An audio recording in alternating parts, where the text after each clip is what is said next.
सभापति बरगढ़ नागरिक मंच आज सारा देश रे द्वितीय स्थान अधिकार करिछे। कैंसर रो संख्या देखा निश्चित भाव में द्वितीय स्थान अधिकार करिछे।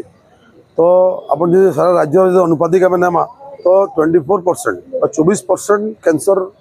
पीड़ित बरगढ़ जिले में अच्छा।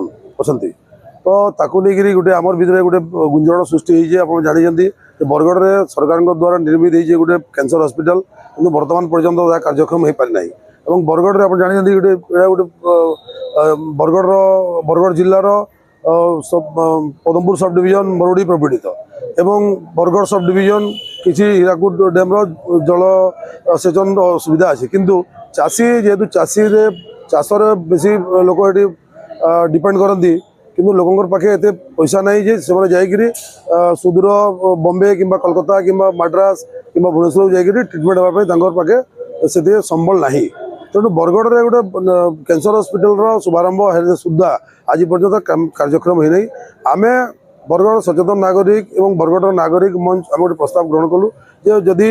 कौन सहोदय व्यक्ति जदि आमको किसी साहाय्य करेंगे फ्री टेस्ट हो पार बरगढ़ जनसाधारण सकाशे तो आम तार गोटे किसी तार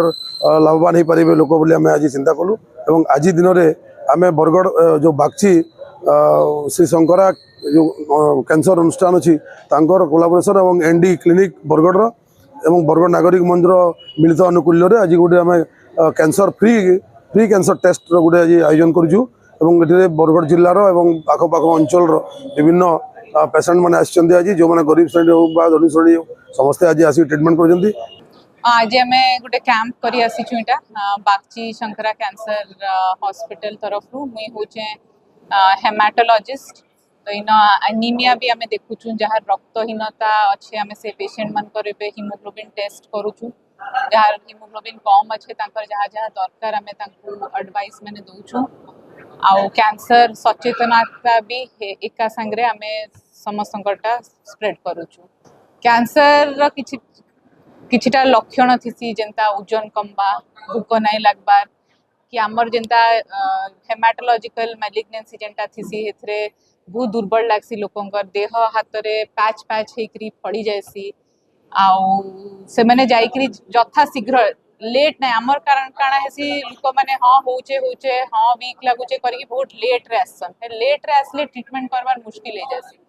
तो जथा शीघ्र जदि दुर्बल होचन सेथा पड़ी जाउचन पेशेंट को देकरी देखाउन नियरेस्ट डाक्टर को देखाउन कि इन कहार कहार गंठी माने भी फुलसी तो हेगुड़ाक